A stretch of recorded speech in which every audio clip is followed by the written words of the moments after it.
наврӯз тақрибан 20 сол боз дар Русия муҳоҷири меҳнатӣ аст. дар сохтмон ва дигар корҳо заҳмат мекашад то зиндагии хонаводаашро дар Тоҷикистон пеш барад. мегӯяд дар чанд моҳи ахир будубошаш дар Русия мушкил шуда даромадаш ҳам коҳиш ёфтааст. ҳозир хай аз сабаби редҳо, аз сабаби проверка бисёр шидагиай.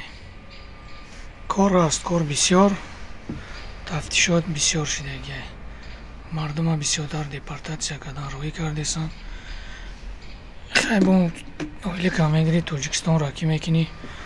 аввал баъд 150 сомон, ҳозир 118, 20, 16, 15 хела ба ҷайби муҳоҷиро уже зарар овардагиай.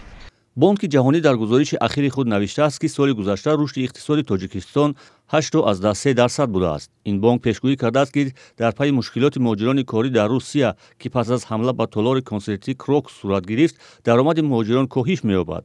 ин метавонад як омили коҳиш ёфтани рушди иқтисоди Тоҷикистон дар соли ҷорӣ то 6.5% шавад. иқтисоддонҳо бар инанд ки чунин пешгӯӣ ба ҳақиқат наздик буда, зеро дар баробари мушкилоти муҳоҷирон дигар омилҳое ҳаст ки ба рушди иқтисоди кишвар таъсири манфӣ хоҳад расонд.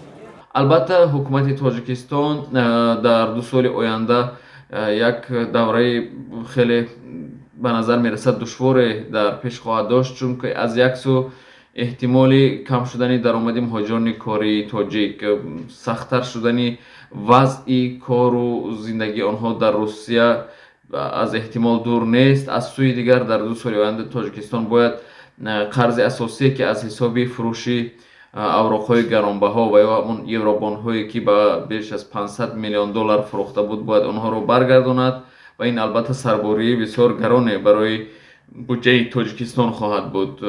ва аз сӯи дигар ҳанӯз ҳам сохтмони нерӯгоҳи Роғун идома дорад ки хеле хазинаи калоне талаб мекунад. аз буҷаи кишвар пули калоне барои он харҷ мешавад. мақомоти тоҷик то ҳол ба ин арзёбии бонки ҷаҳонӣ вокуниш накардааст ва рӯзи 4 сентябр аз вазорати рушди иқтисод барои шарҳи мавзӯъ ба тамосҳои мо посух надоданд. дар умум блоки иқтисодии Тоҷикистон аксар вақт пешгӯиҳои созмонҳои байналмилалиеро мисли бонки ҷаҳонӣ дар мавриди коҳиши рушди иқтисоди кишвар қабул надоранд.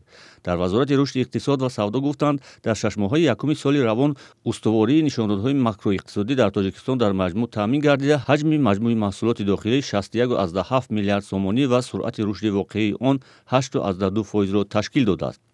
пешгӯии бонки ҷаҳонӣ аз паёмадҳои коҳиши пулҳои интиқолии муҳоҷирони корӣ дар ҳолест ки мақомоти Тоҷикистон дар чанд соли ахир аз гуфтани ҳаҷми пули фиристодаи муҳоҷирони меҳнатӣ худдорӣ мекунанд.